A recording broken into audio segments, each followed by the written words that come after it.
Good evening, everyone. Thank you very much for being here. My name is Gabriel Said Reynolds. I teach in the Theology department here at the University of Notre Dame. Thanks to our speakers who have all traveled to visit us at Notre Dame. Thank you for coming to Notre Dame. Thanks to all of you for being here this evening. You know, when you live a student life at Notre Dame, your schedule is full all day long, and now here you are in the evening at another event, but this is a good event, so it's good that you're here. Thank you for being here.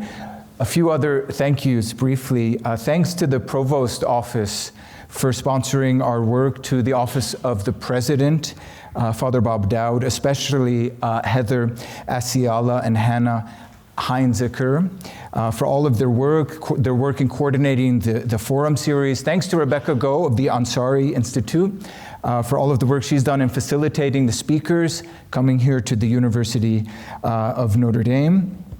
Thanks to Mahan Mirza, the executive director of the Ansari Institute, for his leadership, and also Professor Svi Novick of the Theology department for his leadership as well in this event and an ongoing series of conversations around Israel and Palestine at a really critical time. I'm going to speak for just like 3 minutes, and then we'll get on to the better talks by our speakers.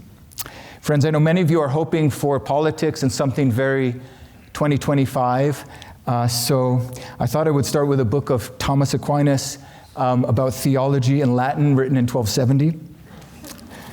Among the 2,669 articles in Thomas's Summa Theologica is Article 2 on the first question in the third part. Thomas asks, was it necessary for the restoration of the human race that the Word of God should become incarnate? He then answers his own question as follows. I answer that a thing is said to be necessary for a certain end in two ways. First, when the end cannot be reached without it, as food is necessary for the preservation of human life. But secondly, when the end is attained better and more conveniently, as a horse is necessary for a journey. In the first way, it was not necessary that God should become incarnate for the restoration of the human race, for God, with his omnipotent power, could have restored human nature in many other ways. But in the second way, it was necessary that God should become incarnate for the restoration of human nature. So what we might ask, does Thomas mean when he speaks of the restoration of human nature? Thomas means above all that humans were created with a free and rational will, and that God desires us to use our freedom, the freedom of our will, to love him and to love one another. In fact, however, people tend not to do either of these two things. So God, instead of compelling us to restore our nature by somehow manipulating our will, showed us how much he loves us by being among us and doing lots of kind, compassionate things in places like Nazareth, Jericho, Bethlehem, and Jerusalem. So imagine this to make it more 2025. Imagine a potential love interest. They could use some sort of spell or threat of violence to get you to go out with them. This actually happens to Ron Weasley, by the way, for those of you who know. Or they could do nice stuff like doing your homework for you, or letting you cheat on a test by looking over your shoulder. Those are my examples, but Thomas quotes St. Augustine, who says, what greater cause is there of the Lord's coming than to show God's love for us? Friends, loving God and loving one another is not easy. We are reminded of this sometimes in our own homes, but also in places of conflict around the world. Our faith calls us to mercy, but also to justice. As part of the Notre Dame 24-25 Forum, we are reflecting on what do we owe each other. Tonight, under this theme, we turn to the question of Catholic perspectives on Israel and Palestine. I'm delighted then to introduce our speakers on this theme. Each of our speakers will talk for around 12 to 15 minutes, And then after all three talks, I'll introduce them one after another. After all three talks, I will have a question for each of them, and then we'll have lots of time for discussion from you, from the public. And there will be a mic going around when the time comes, and I'll recognize you to ask a brief question, and we'll stop at about 8:55, because at the end we'll have an announcement from two of our organizers of this event. So with that, I'm very happy to introduce our first speaker, Matthew. Dr. Matthew Tapie is Associate Professor of Theology and Director of the Center for Catholic Jewish Studies at St. Leo University in Florida. His teaching and research interests are in the thought of Thomas Aquinas, Judaism and Christian theology, and Catholic-Jewish relations. Dr. Tapie is the author of Aquinas on Israel and the Church, a study of the question of supersessionism in the theology of Thomas Aquinas, who already got a shout out. That's 2014. And the Mortada case and Thomas Aquinas' defense of Jewish parental authority, which is forthcoming any moment in the next month or so from the Catholic University of America Press. So friends, please join me in welcoming Dr. Matthew Tapie. Good evening. To the organizers of this event, thank you for inviting me. To my fellow panelists and to attendees, it's an honor to speak with you. A Catholic theological approach to the task of dialogue on Israel-Palestine should follow the lead of what the Magisterium teaches on dialogue and the topic of Israel-Palestine. The aim of my talk is to highlight 4 principles or values that emerge from this teaching. First, engage in a truthful analysis of the difficult history of Catholic-Jewish relations. Second, strive to understand the self-definition and memories of our Jewish neighbors. Third, strive to understand the self-definition and memories of our Palestinian neighbors. And fourth, approach the conflict through the lens of international law and Catholic social teaching, not covenant theology. And for Catholics, all 4 of these principles must be balanced. First, we must follow the path of the Second Vatican Council and engage the difficult history of Catholic-Jewish relations. The Council famously rejected the deicide charge and anti-Semitism. It affirmed that God holds the Jews most dear, and it declared also that study and dialogue is an important goal for Catholics. The Declaration established a positive framework for the Church's relationship with the Jewish people. It was affirmed also by the last several popes in their teaching and also in their lives. This positive attitude was also affirmed in numerous rich documents from the various pontifical commissions. The framework emerged in part from an honest look at the difficult history. Indeed, Pope Benedict XVI made this clear when he said, before the recent crimes of the Nazi regime, and in general with a retrospective look at a long and difficult history, it was necessary to evaluate and define in a new way the relationship between the Church and the faith of Israel. Indeed, according to the Holy See, quote, the relationship between Christians and Jews is one of the areas requiring a special examination of conscience. Why? The Vatican teaches that the history of the relations between Christians and Jews is, quote, a tortured one, and that we must engage in a truthful analysis of this difficult history. Indeed, St. Pope John Paul II modeled the virtue of prudence on this topic when he spoke of the, quote, unconditional trust in the power of truth. And he stated that, quote, the Church is certainly not afraid of the truth that emerges from history. How is this relevant tonight? A prudent and introspective approach should inform any Catholic conversation about Jews and society. Embracing this approach requires that we confront the particular ways some Christian societies failed to make a place for Jews. As was discussed in an earlier session of this series, in the late 19th century, some Jewish thinkers became convinced that they needed to make a place for Jews. They needed an independent nation where they could avoid non-Jewish violence. Despite their attempts at assimilation, brutal and persistent forms of anti-Semitism confirmed that they would never be fully accepted. In roughly that same period, many Jews of the Papal States lived in ghettos. Now, the popes were concerned to protect Jews living there, and Jews were not expelled from the Papal States as they were in many other countries. Nevertheless, in Rome, roughly for 200 years, the Jews of the ghetto were forced to hear sermons every Saturday on the Sabbath.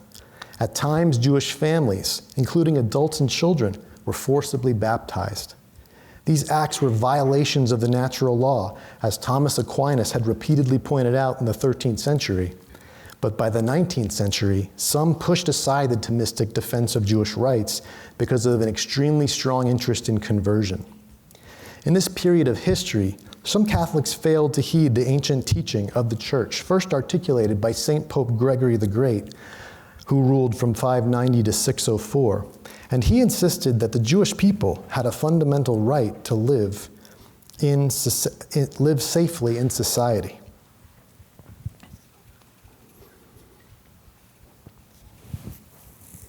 For centuries, Gregory's letters would influence popes to protect Jewish populations. For Gregory and other popes, the Augustinian assumption was that God willed that the Jewish people exist outside of the church until the end of time. During the Holocaust, Pope Pius XII could have publicly appealed to Gregory's ancient teaching to defend Jews when he learned from Catholic military chaplains in Poland that Jews were being massacred by the thousands each day. In my experience, when some Jews hear Catholics talk about the need for ethical approaches to war today, painful memories of the Vatican's reaction to the Holocaust can surface. So what's the point here? Facing the difficult history means realizing that at times, some Christians have been indifferent or hostile to the existence of Judaism in the world, and this indifference or hostility negatively influenced the degree to which Christian leaders were able to recognize the value of defending Jewish lives from injustices. A Catholic approach to dialogue on these difficult topics should be mindful that the right of Jews to live safely in society is an ancient Catholic teaching. But the Church's social doctrine complements this right as a natural law teaching, one that applies to all people as well. And I'll return to the natural law at the very end. Second, the second value is based in another Vatican teaching. Christians must strive to acquire a better knowledge of Judaism and how Jews define themselves. And among the elements of the Jewish experience for many Jews, but not all, is an attachment to the land. In 1987, St. Pope John Paul II said that Catholics should recognize that Jews have an attachment to the land. Catholic-Jewish dialogue has generally avoided the discussion of this attachment because of the difficulty of addressing tonight's topic. There are a few exceptions to this avoidance, and one is a 2019 academic conference in Jerusalem. I was fortunate enough to attend the conference, which brought together a group of theologians that included Palestinian Catholics and Israeli Jewish scholars. The essays presented there were published by CUA Press in a volume called Contemporary Catholic Approaches to the People, Land, and State of Israel. I want to share a few things about my personal experience from that time, because I think it illustrates how Jews and Christians might relate to the land differently.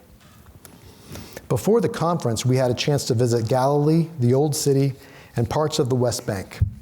One of my favorite memories is standing on the shores of the Sea of Galilee and imagining what it would have been like for the disciples to see Jesus calm the storm. The narrative is dear to me because over the desk in my office hangs a framed copy of Rembrandt's Storm on the Sea of Galilee.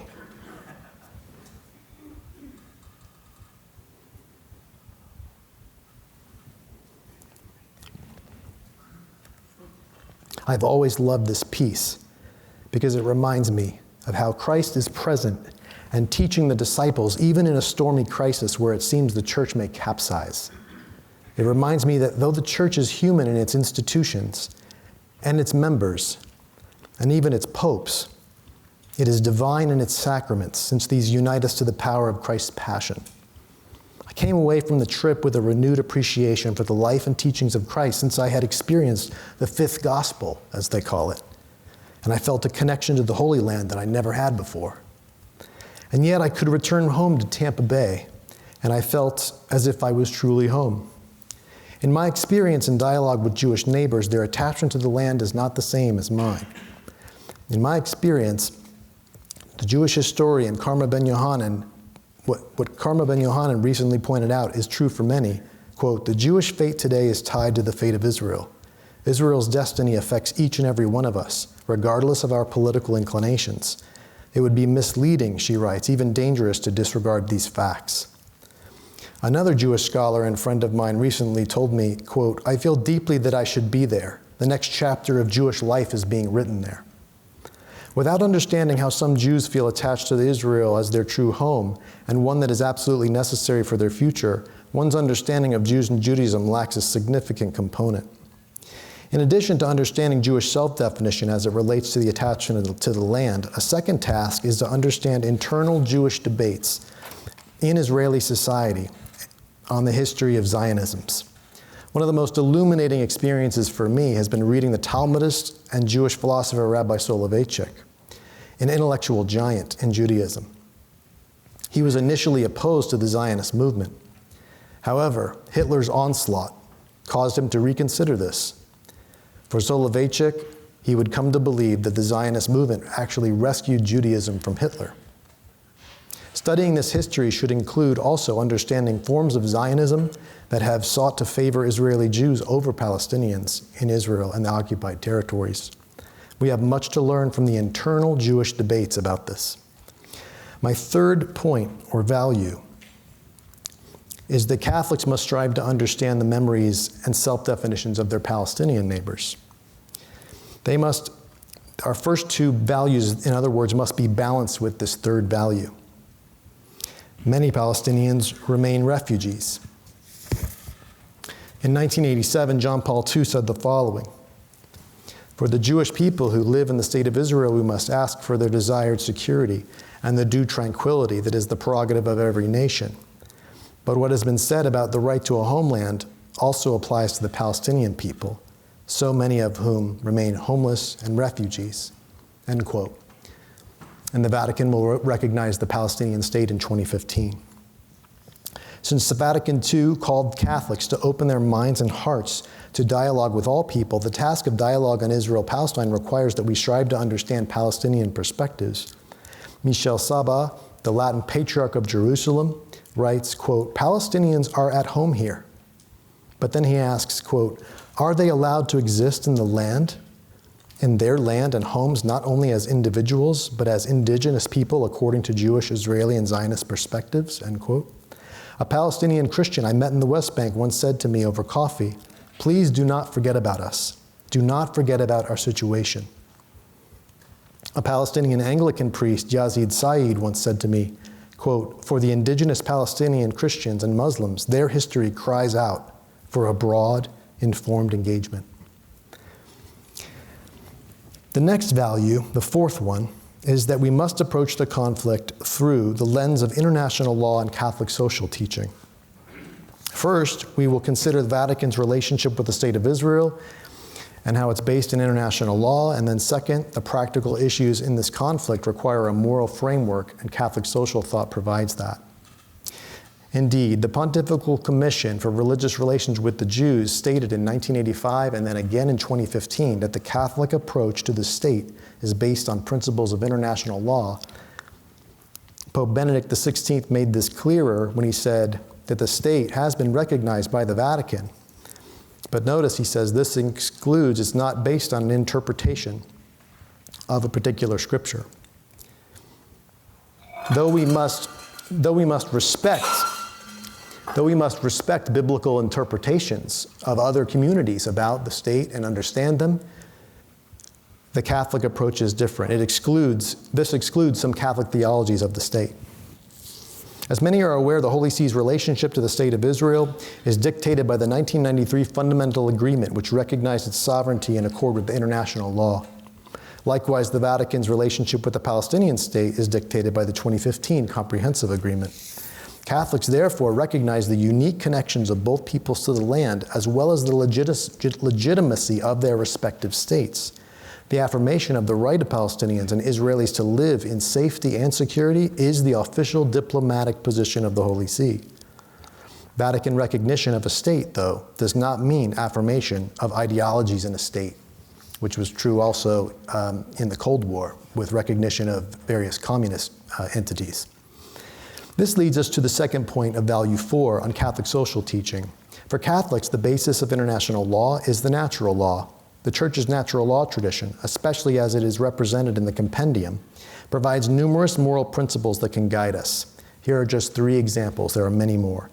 First, Catholic social teaching makes clear that terrorism, including kidnapping, raping, killing, torturing, sexually abusing hostages, all of these must be condemned, quote, in the most absolute terms, social thought says.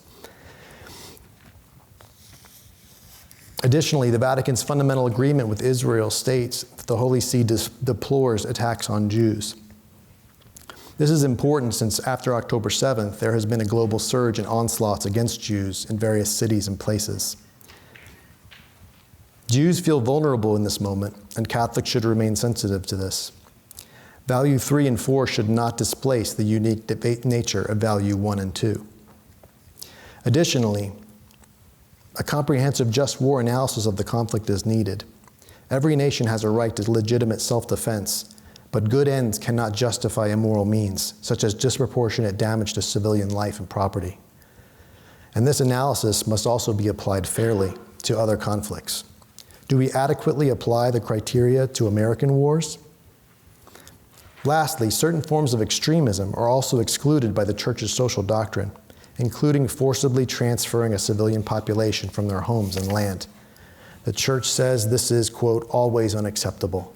This means value 1 and 2 should not displace the importance of value 3 and 4.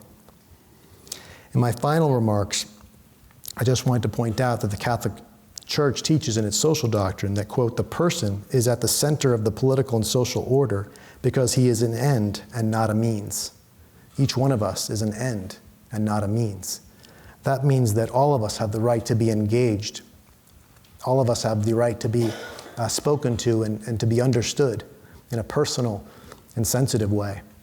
And yet at the same time, we also have the obligation as Catholics to attend to the real and concrete framework of international law, natural law approaches to this very complex and painful situation. Thank you. Thank you very much, Matthew. I'm delighted to introduce now Jordan Friends. Dr. Jordan Denari Duffner is an author, educator, and scholar of Muslim-Christian relations, very active with the Church on dialogue with Muslim friends in the United States and internationally. She also works and is really on the vanguard of Catholic thinking on Islamophobia and combating Islamophobia. Her award-winning books include Finding Jesus Among Muslims, How Loving Islam Makes Me a Better Catholic, that's from 2017, and Islamophobia, What Christians Should Know and Do About Anti-Muslim Discrimination, and that's from 2021. So friends, please join me in welcoming Dr. Denari Duffner. Good evening, everyone. Thank you again to my hosts and to all of you for being here this evening. It's really wonderful to be with you. Before I begin my in-depth remarks, I just want to say how grateful I am that Notre Dame is doing this event and also framing it in this way, because I think so often Israel-Palestine as an issue is seen as something that Catholics can kind of take a back seat on. I think sometimes it's framed as an issue that Jews and Muslims have a unique connection to in a way that Catholics or Christians don't. And I think even worse, sometimes it's cast maybe implicitly as a Muslim versus Jewish issue. And so I think this framing ignores a few important realities that I want to draw attention to briefly before I jump into my main remarks on Catholic social teaching. The first is the reality of Christians in the Holy Land. As we know, the situation in Israel-Palestine is not just about Israeli Jews and Palestinian Muslims. Christians and Catholics, even more specifically, are present. Most of these Christians are Palestinian, though not all of them. But the Palestinians face many of the same challenges that their fellow Palestinians who are Muslim do. All of you have likely heard about how Pope Francis has called the Catholic parish in Gaza City every night since the war broke out about 16 months ago. Pope Francis expresses his solidarity with those who are sheltering in the church, Catholics, Orthodox Christians, and Muslims. So I think it's important, first of all, to remember that those who share our faith, and who were the first Christians, I should add, are very much affected by what goes on in Israel-Palestine, and so we should always keep them top of mind. These images that you see here are from the Facebook page of the parish in Gaza, and so they post photos every day of parishioners going to Mass, saying the Rosary, receiving communion, those sorts of things, and I've been very, very moved to see these photos over the last several months. Now, I think even if there were not Catholics or not Christians in the Holy Land, I think we Catholics have a responsibility to care about what's going on. And I think that's why all of us are here. And I think that's the real reason why I want to argue that Israel-Palestine is a Catholic issue. Because our faith tradition compels us to be in solidarity with folks, even if they don't share our religious or ethnic or national identity. And so I'm going to talk mainly about Catholic social teaching and how I think that can inform our individual and collective advocacy for peace and justice in the Holy Land. A final reason why I think we have to resist this typical framing is because it ignores the ways that Muslims, Jews, Christians, and others are all on the same side, inspired by our respective faith traditions, working together to push for things like a permanent ceasefire in the current war, release of Israeli hostages and Palestinian political prisoners, humanitarian aid in Gaza.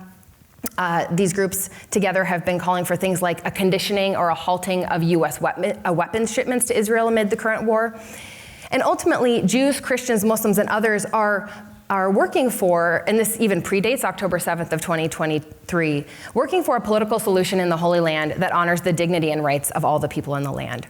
Catholics have been heavily involved in this alongside people from many different faith traditions. So I think we really have to resist any kind of framing of Israel-Palestine as a religious conflict, because there is really meaningful interreligious, there is a very meaningful interreligious coalition that believes in justice, peace, and human rights for all. It doesn't often get a lot of attention, but it is very present, and I have been really blessed to witness a lot of this activism in Washington, D.C., where I call home, over the past several months. I'm not going to spend a lot of time talking about my sort of connection to this issue and connection to the people in the land, but just some photos from my own time spent in Israel-Palestine. And I relate to Matthew and what he said about that experience being in Galilee and just the power that you feel sort of being in the place that is so important to our faith tradition and also is so important to the contemporary inhabitants of the land. But I mainly want to talk about these principles of Catholic social teaching. So I'm glad that Matt went first and I got to follow him up to sort of carry on the discussion about Catholic social teaching. So for those of you who are unfamiliar, this is a body of church teaching that looks at how our faith can be lived out in and through our relationship with other people. As John Paul II said, Catholic social teaching is about the crossroads where Christian life and conscience come into contact with the real world. So in other words, it's about the relationship between our morality as Christians and then the concrete social patterns, practices, and institutions in which persons live. CST, that's the abbreviation for Catholic social teaching. It's a large body of work. It includes papal encyclicals, Vatican documents, also documents issued by local bishops' conferences, things like that. And it deals with everything from labor, economic justice, racism, the environment, migration, lots of different things. But over the years, scholars and practitioners, and even our popes, have identified some core themes that run through this really vast body of literature, these different principles. And then we can take these principles and apply them to new or emerging issues. So I want to highlight a few of these principles and how I think they can help us better understand the situation in Israel-Palestine, and then to discern our own role as Catholics in pushing for a just peace there. So CST helps us to, as one author says, see, judge, and act, to truly look at the world and all its problems, to assess them in light of our moral convictions as Christians and as Catholics, and then to act and do something about it. So I see CST as a lens through which that we can look through. It's also a measuring stick and a tool. It's also very, I think, motivational and inspirational. You look at some of these different documents, and they're very inspiring, the works of our leadership in the magisterium. So the first principle is the foundation of all of the others, and it's our conviction that every human person has inherent dignity. This dignity must be honored and respected, and means that every person has not just a right to life, but a whole host of other rights. And this belief in the inherent dignity of all people comes from our belief that each person is created in God's image and likeness. Some of the first words in the book of Genesis. And in the context of Israel-Palestine, this principle reminds us that each and every person of the land, Palestinian and Israeli, is deserving of rights. The right to life, to safety, and also to living well, a life of flourishing.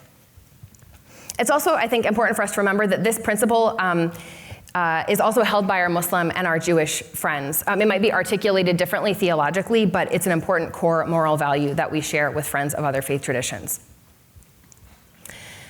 I think it goes without saying that when it comes to Israel-Palestine, over the last 16 months, this principle has often been forgotten or ignored by many. It's been ignored by many Americans, it's been ignored by many Israelis, it's been ignored by many Palestinians. Not all of us, certainly, and maybe not most people, but many of those who are in power. I think some of the latest numbers show that the death toll in Gaza is 48,000 people, the majority of them civilians, including women and children, who have been killed in what has really been an unprecedented bombing campaign by Israel, and also a further military campaign there. There have been tens of thousands of people injured.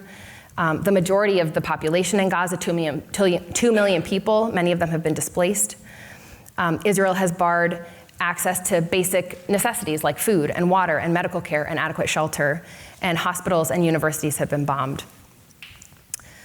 This principle was also disregarded on October 7th when Hamas attacked southern Israel, killing about 1,200 people and taking about 240 hostages, some of whom have also been killed.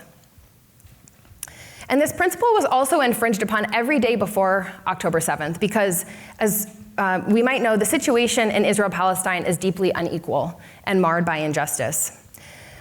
Palestinians, especially in places like the West Bank, East Jerusalem, and Gaza, are denied many of the basic rights that their Israeli neighbors enjoy. And so this has led to a real spiral of violence that has taken the lives of so many Palestinians and Israelis, and it has prevented many people from living a life of true flourishing. So this principle is really central, it's really fundamental, and it informs all of the subsequent ideas in Catholic social teaching. I think it's the standard by which we have to judge military actions, government policies, the way our states and governments are set up, and also, very importantly, our own theologies and political theologies have to be attentive to the human dignity of every person. Before I move on, I just wanted to show some of the beautiful faces of those who have been killed over the last 16 months. And it's just a small fraction, as we know. Another principle that I want to talk about from Catholic social teaching is what we call the preferential option for the poor, vulnerable, and oppressed. And this flows out of the first principle. It's because we are committed to the inherent dignity of all persons that we be attentive to those who are most vulnerable and who have been marginalized. This commitment to the poor runs through both the Old Testament, the Hebrew Bible, and the New Testament. And it's found especially in Matthew 25. And the principle instructs us to put the needs of the poor and the vulnerable first, not because we prefer any one group over another, but because a basic moral test of our society is how our most vulnerable members are faring.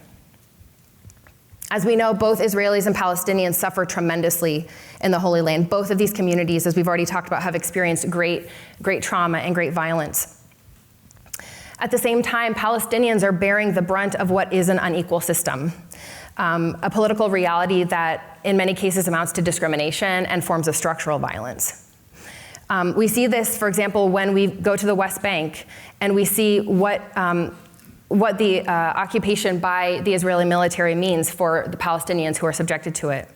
things like a different justice system, lacking the right to vote for the military power that controls their borders, checkpoints, travel restrictions, segregated roads, economic hardships, other things. So this principle, though, of the preferential option for the poor is not about taking sides in any sort of way that privileges one group over another, but it compels us to be attentive to some of the root causes of violence and injustice, and then to work to dismantle these imbalances of power and build a reality that benefits everybody. So this is why I think acknowledging the realities that Palestinians are experiencing and advocating for their rights is wholly consistent with a commitment to ensuring the rights and safety and dignity of Jewish Israelis too. And this connects to another very important principle, the commitment to the common good, where we work toward a reality where social conditions facilitate human flourishing for all people, not just some. And so we can't focus simply on protecting the life and rights of Israelis at the expense of Palestinians, just as we can't focus on gaining Palestinian rights at the expense of Israelis. Rather, we should advocate for a political solution which provides equality, freedom, and dignity for all people. I want to spend a moment to touch on something else that I think really hampers our common good here at home when it comes to Israel-Palestine, and that is discrimination based on religion and ethnicity. So as we've already sort of indicated, in recent months, Jews, Arabs, Palestinians, Muslims have been facing increased bigotry here at home. I think many Americans are reacting to the events they see in Israel-Palestine out of some of the stereotypes that they have about these groups. And unfortunately, many Americans are engaging in what we would call collective blaming. Some people have wrongly labeled all Palestinians and Muslims as terrorists, conflating them with groups like Hamas. And others have wrongly associated all Jews and Israelis with the actions of the Israeli government in Gaza. And I want to make clear that this is not simply an issue of Muslim on Jewish bigotry or Jewish on Muslim bigotry. It's often Christians who are targeting these groups. I wrote a piece in Commonweal about this recently of all of the horrible cases that we've read about where Christians are enacting violence on our Jewish and Muslim friends.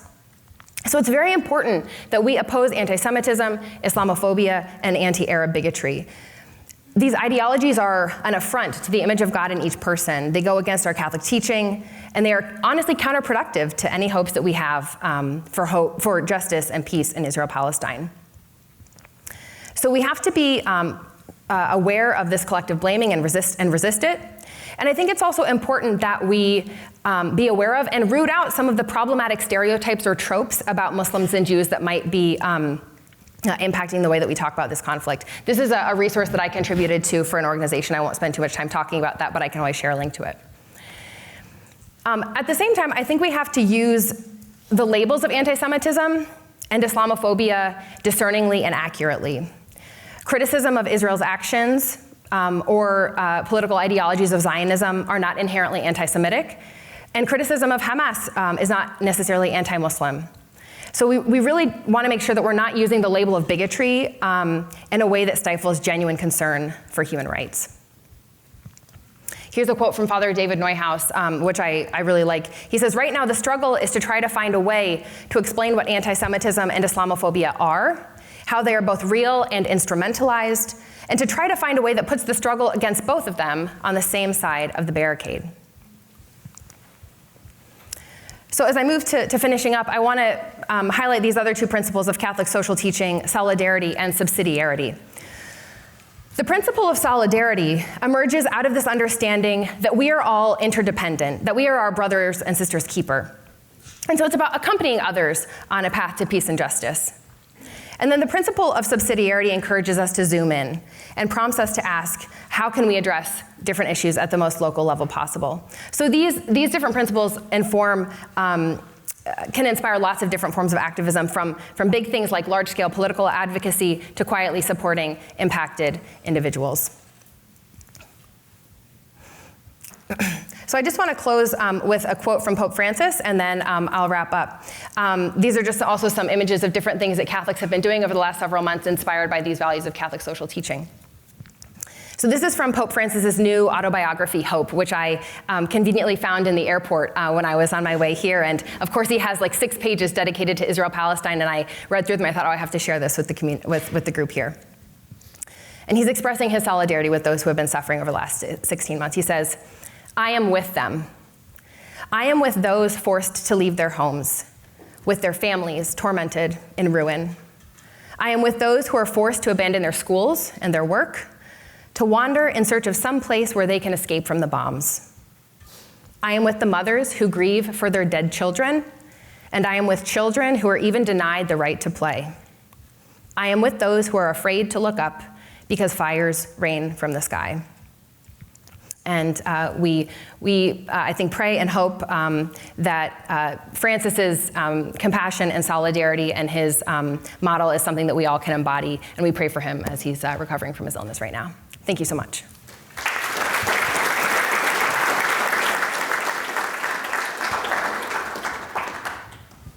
Yeah, thank you so much, Jordan. Thank you very much. I'm delighted to introduce our third speaker. Friends, Dr. Daniel Schwake is the executive director of the Global Gateway of the University of Notre Dame in Jerusalem. He was appointed to that position in April 2019 and has only had to deal with a global pandemic and all of the violence that's taken place since then. He holds various degrees in economics and business administration in German universities, University of Münster, including a doctorate in economics from the University of Duisburg, Essen in Germany, and he speaks English, as you're about to find out, but also German, Hebrew, and Arabic. I imagine you'll be learning more of his life story, but before I ask you to welcome him with me, I'd just like to note that Tantur is a very important place to the university that was founded after the visit of now Saint Pope Paul VI in the early 1960s to the Holy City.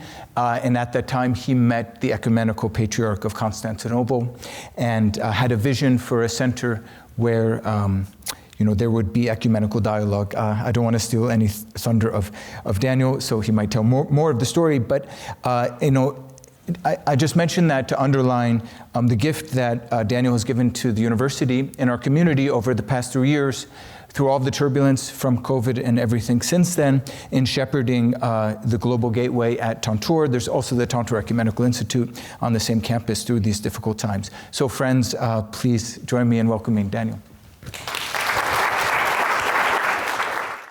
All right, so thank you very much. I have a challenge now after all these thought-provoking presentations to be able to hold the crowd, but I'll try my best.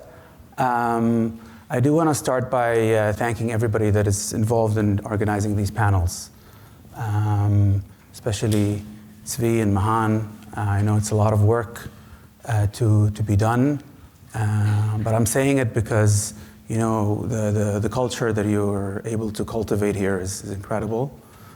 To be able to kind of talk about such a thorny and complicated discussion in this way is not something to be taken for granted. We see it in other places, how these panels can, be held, where panelists are kind of defeating each other with arguments, shaming them for their ignorance and immoral standpoints, and that's great that it's definitely not the case here. It's great and important because this is not a football game. And sometimes we talk about it as if it were a football game. But it's literally the lives and dignity of millions of people. And I know that we're all kind of full of passion and ideas and opinions and want to scream them out loud from the rooftop. But we have to always remember that most of the people don't really agree with us. We'll always be surprised that millions, if not billions, mostly don't care what we have to say, and many still don't even see what we see. So these dialogues and the ability to kind of listen and talk and learn from others is really, really super important. And I'm humbled that I was invited to talk a little bit about what is it that we actually do in Jerusalem and be part of the discussion. So I'm here on behalf of the team Notre Dame Jerusalem, which is part of the global outreach of the university. We share this beautiful campus with the Tantur Ecumenical Institute that has been up there for 50 years now. It might be a surprise for the audience, but it's the biggest campus that the university has outside of the United States. Our team is also the biggest team that the university has outside of the United States. And it's quite a heterogeneous team. It's a team that comes from a lot of different backgrounds that also have a different perspective on what's going on, a different starting point and different ideas of where to also go. But it's special because it's really able to, at that spot, to work together under the rooftop that the university has been able to give us, believing that what we do actually matters. And I invite everybody here to come and visit the team and visit this beautiful campus. We are always more and more interested in, growing the network of people that want to operate in the region, who care for it, who care for the people that live there. The topic that we're discussing today or tonight, Catholic perspectives on the Holy Land, is in many ways basically what we ask ourselves every day. As representatives of a Catholic American university in Jerusalem, we have to ask constantly, why are we here? What actually drives the university to be here with such a character? How are we supposed to engage our Israeli partners, our Palestinian partners, and to think about that question and come with answers? We have kind of a lot of different initiatives that the team has been stewarding and working on, but there are two that I would like to highlight that I think really kind of focus on today's discussion. One is a project that we've been working with a couple of colleagues here in the back from the Nanovic Institute and the Kroc Institute that have been part of that interesting journey, working with Cardinal Pizzaballa, the Latin Patriarch of Jerusalem, and kind of looking at the different prisms through which one can actually look at the situation. And it's interesting and important, and I'll come to that afterwards more, that the focus actually of almost a year of work was just to listen, to compassionately listen to what others have to say. Our fellow non-Catholic Christians, Palestinians, Israelis, to listen to their view. How do they see it? And for them to also openly criticize the Catholic perspective of how, how they see it actually should be. It was a very powerful experience, and I'll share a couple of takeaways from that in a second. The other project that I wanted to highlight is a podcast series that we worked on for almost a year. We had a faculty member of ours, Avraham Burg, who is obviously not a Catholic, also not a Christian, go around and talk with church officials, people who work in academia, and a lot of different interesting NGOs, and ask them, how do they see it? What is that Catholic perspective from their perspective? These are all people who are anchored in the Holy Land, people who are church officials, people who work in academia on the Israeli side, on the Palestinian side. And I would say that that journey was also very enlightening. And I invite, again, people to Google it, Jerusalem Talks ND. I think I have a barcode here with a list of some of the people. I don't know what I just did. It doesn't matter.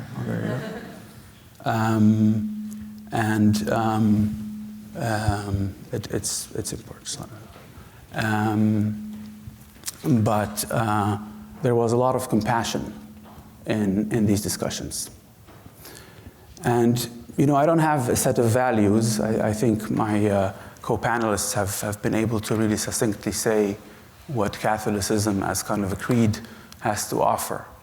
But I have a couple of ideas that I would like to share that are maybe kind of more, that come more from an application side of things, from living on the ground, so to say.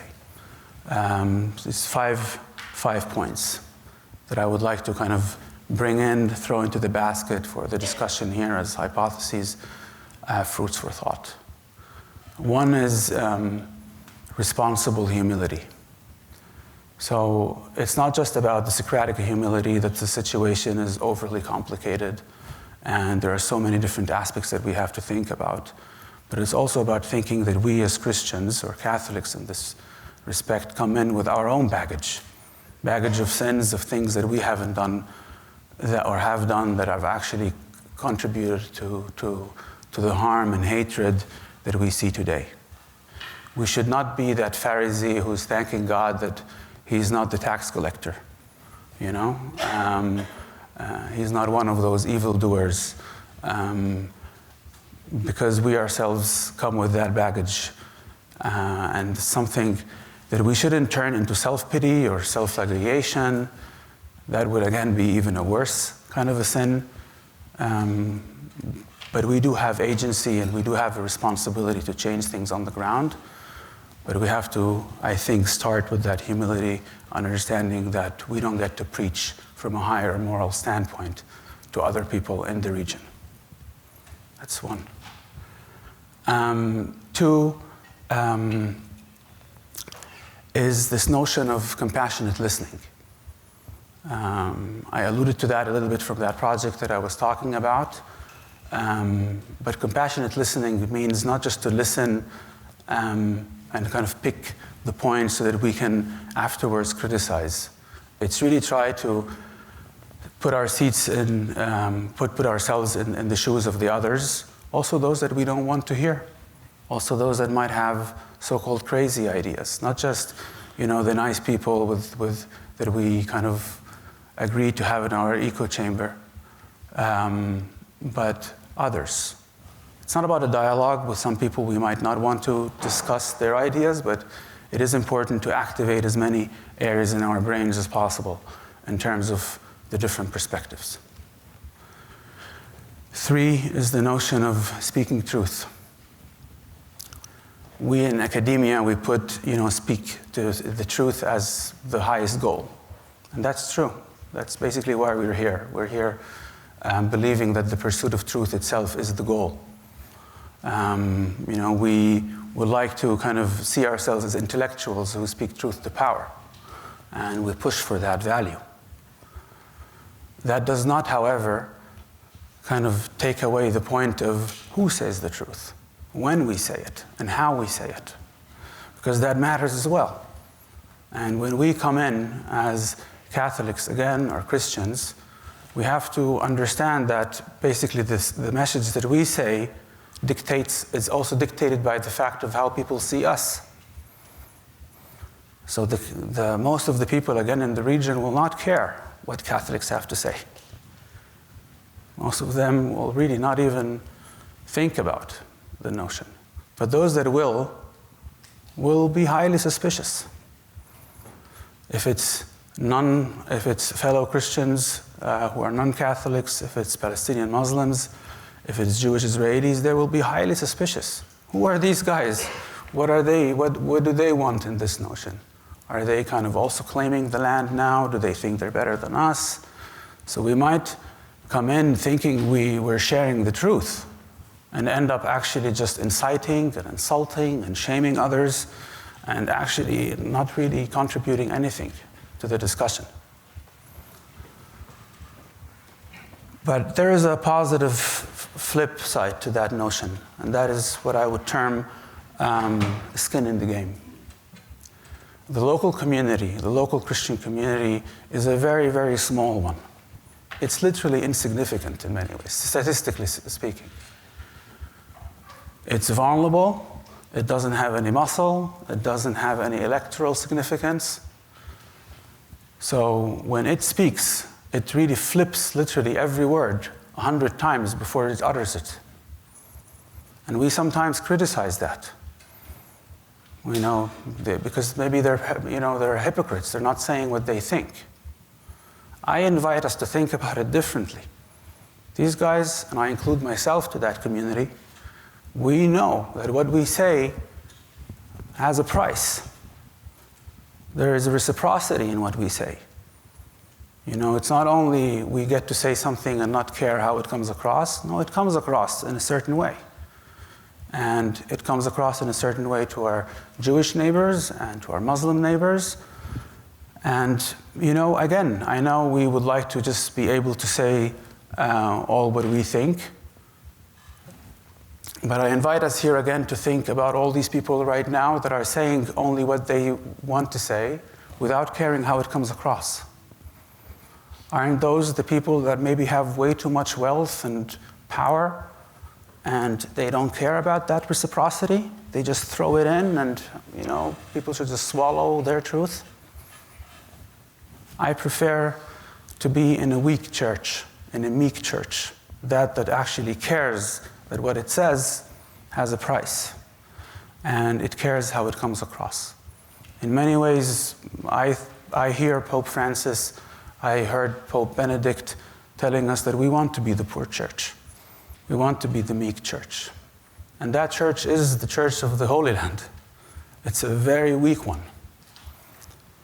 So that sounds all maybe a little bit too negative, but I believe it isn't. I believe number 5 for me is hope. And that hope comes from the fact that despite of all of this weakness, despite of all this meekness, we are able at times to build these coalitions with others who put human beings always as an end and never as a means. And yes, there is no kumbaya, we can do much more. You know, we were able to do much more than we are currently doing, but you do see Christian institutions and others really kind of working for that notion, putting the dignity of all humans first, so to say. Not any nation, but humans first. Thank you very much.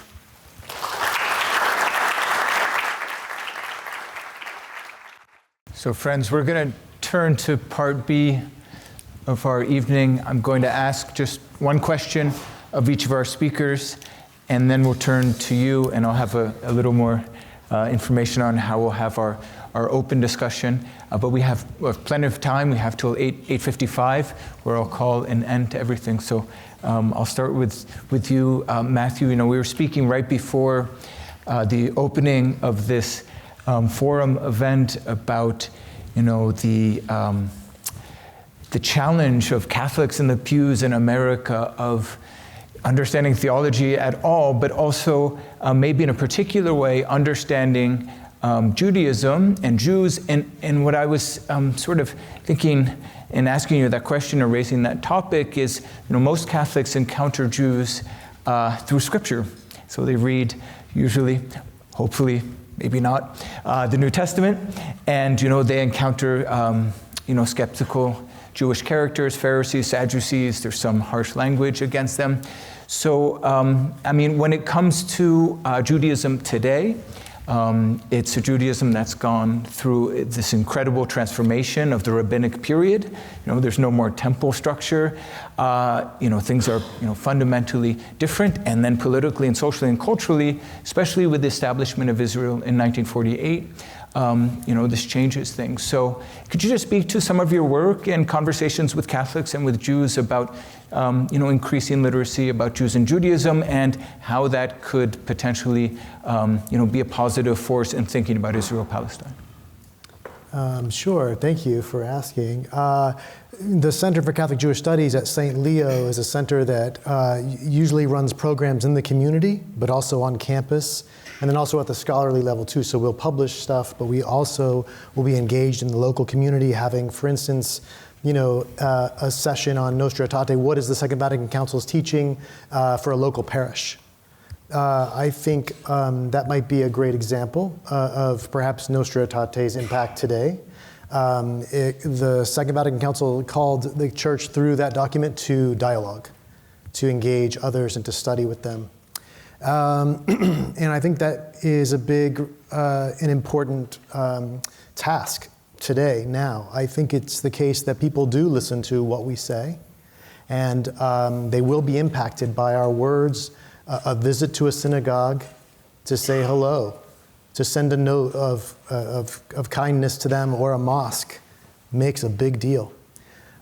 In Tampa, or actually St. Petersburg, very close to Tampa, 2021, the Florida Holocaust Museum was vandalized with a swastika on the wall outside, and somebody wrote, "The Jews are guilty."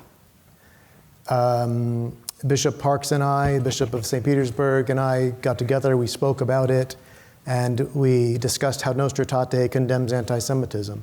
It rejects the collective guilt of the deicide charge, the idea that the Jews are guilty for Christ's crucifixion. It rejects that completely, and Bishop Parks was able to take that, and we went ahead and Bishop called the museum and offered his sympathies and said, "I'm sorry that this happened, and I just wanted to let you know that I noticed that, and that it's reprehensible."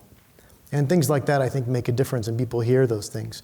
A mosque in Tampa was firebombed the very next year. The doorway of it was firebombed.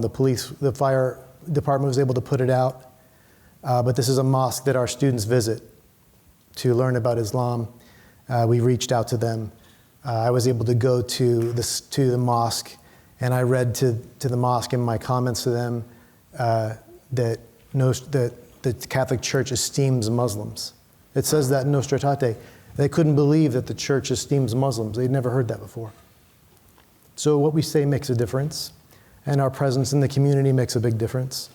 And I think this document, Nostra Aetate, it's 60 years old this year, 60th anniversary this year, and so it is a way it can be applied in every little town and city. Yeah, thank you so much. And then Jordan, Matthew just raised this document, Nostra Aetate, which was right at the end of the Council, 1965, Vatican II, and was sort of a statement on the Church's relationship to non-Christian religions. I think in its origin, and I know you could speak a lot about this, but it was specifically to address Judaism and Jews, but then was expanded.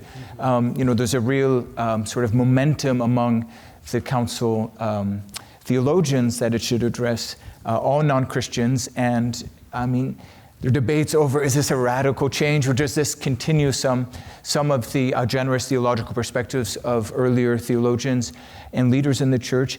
But it does explicitly address Islam. So it begins kind of with humans' natural religious instincts, and then it turns to Islam and has nothing but positive things to say, and in a way sort of implicitly holds out Muslims as positive examples for Catholics, something you've emphasized in your scholarship. I wonder if you could just address, how Nostra Aetate, as you see it, should orient our thinking towards Islam, but also maybe kind of engender within our hearts more compassion and solidarity with Muslim Palestinians in the Holy Land. Yeah, thank you. So I'll sort of summarize the paragraph that you mentioned in Nostra Aetate, this document from the Second Vatican Council about Islam, because I also was very surprised when I first came across, this document, Nostra Aetate. I grew up here in Indiana, going to Catholic school in Indianapolis, but it wasn't until, I'm 21 years old that I learned that the Catholic teaching has something positive to say about other religious traditions. So I think this is really important to share. As you said, the document says that the Catholic Church holds Muslims in high esteem, full stop, period. That's where it begins.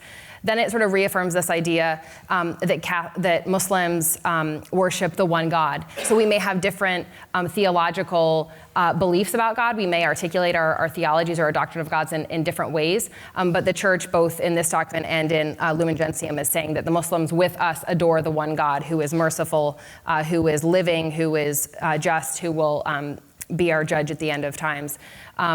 The document goes on to talk about prayer, fasting, and almsgiving, and how this is an important value for Muslims. And I think this year, Lent and Ramadan are coinciding, which is a really beautiful sort of time where actually all three sort of the Abrahamic communities are going to be focused on some of these important ideas of prayer and almsgiving and fasting. And then it also talks about Jesus and Mary and how these are important figures in the Islamic tradition. It goes on to tell us to forget the past and some of the negative ways that Christians and Muslims have been in relationship in the past. I think that's actually Pim Valkenburg, who's another professor of inner circles, told us that's actually not a great translation of the Latin into English. It's not that we're meant to forget the wrongs that we've done to each other in the past, but sort of not let them hamper our positive relationships in the future. And we need to work together with Muslims and with Jews to preserve all that is good and true and holy in our faith traditions. And I think at the end of Nostra Aetate, not even just talking about Muslims, but there's the importance of avoiding discrimination and stereotyping and bigotry. I forget exactly how it's phrased when it comes to dealing with any religious tradition. So I think that's something really important that we have to keep in mind, again, when it comes to Israel-Palestine, and make sure that we're not letting stereotyping or collective blaming inform our approach to these issues. Thank you so much. Thank you. And then, Daniel, it's such a gift to have you here.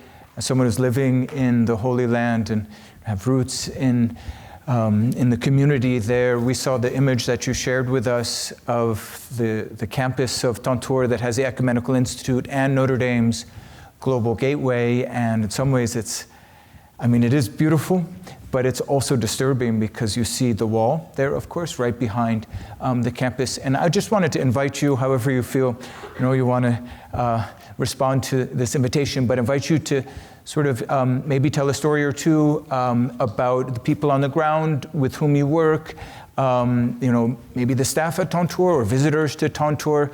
What are the challenges that they go through, maybe just in a normal day? Maybe they're traveling into Tantour from Bethlehem. And then what have the last 2 years or so, or year and a half been for the community at Tantour? How has this changed? And how have they responded? And in what way is Notre Dame sort of being in solidarity, being present to them through this time? All right. You're right. I think being in Jerusalem is already kind of that you have that beauty and at the same time challenge. That some kind of maybe a funny anecdote from, I think it's Milan Kundera, who basically says there are two kinds of toilets. The ones where you kind of come in and everything is fancy and you forget kind of what is on the other side. And there are some where you go in and you actually know exactly what is on the other side.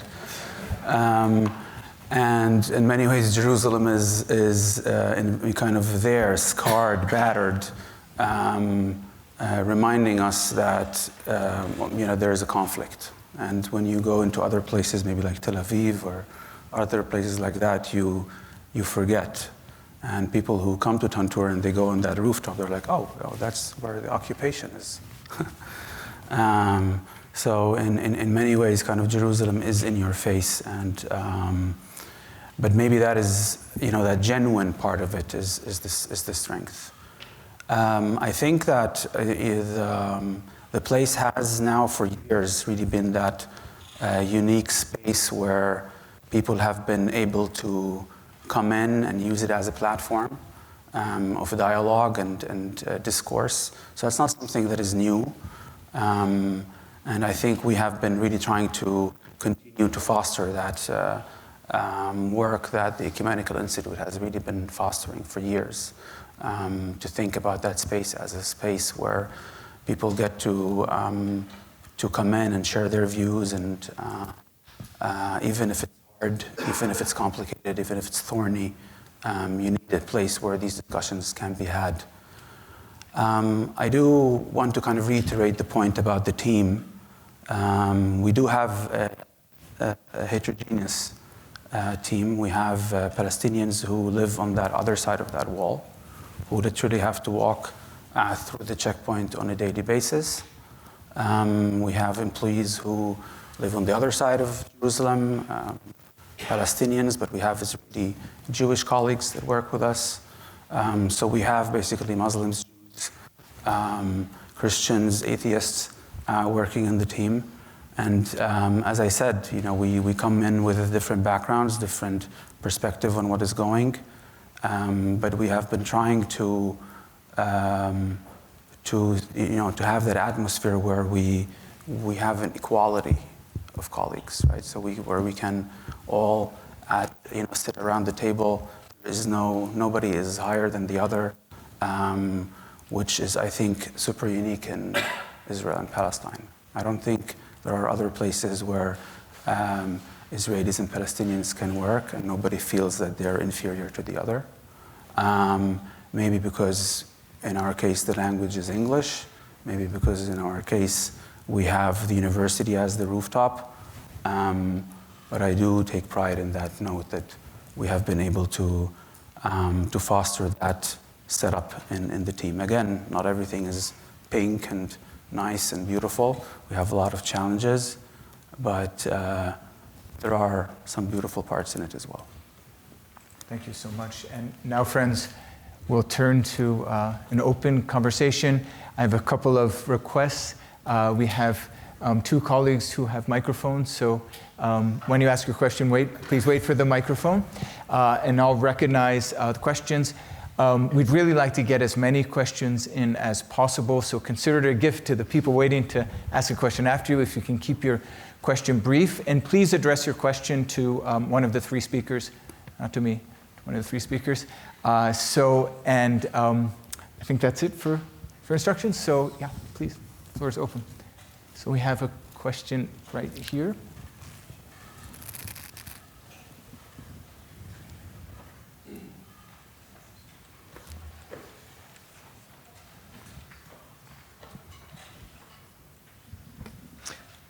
Thank you all for being here. My question is for Dr. Schwake. Schwake? It's okay. So in the picture that you showed, correct me if I'm wrong, is that the main Hebron Road there in the picture? I think you can see the Hebron Road, yeah. Yeah. So you're actually on the Israeli side? So we are in East Jerusalem. Okay. And East Jerusalem Israel has annexed it. So from an Israeli perspective, it's Israel. From an international perspective, it isn't.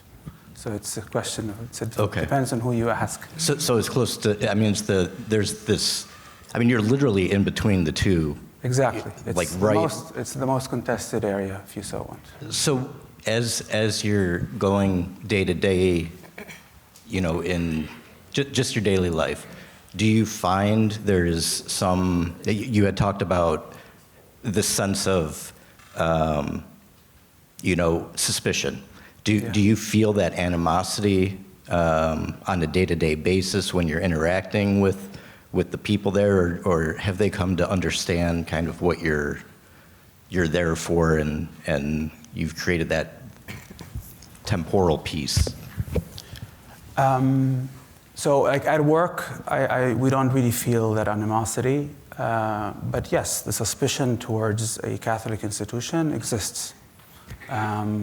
There is suspicion because, you might be that missionary who's trying to convert people into Christianity. There is suspicion because, of your connectedness with kind of others. But it depends on who are the people you meet and what kind of partners these are. But I think that on the ground itself, the people that come in and are there on campus, I think that is less the case. Welcome.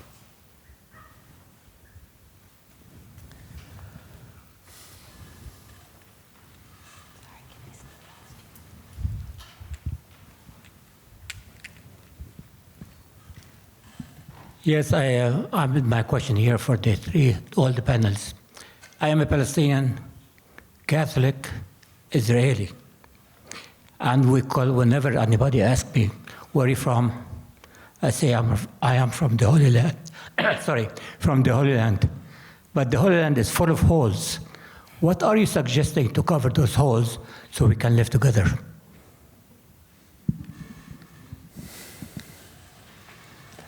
Maybe Daniel, you can start.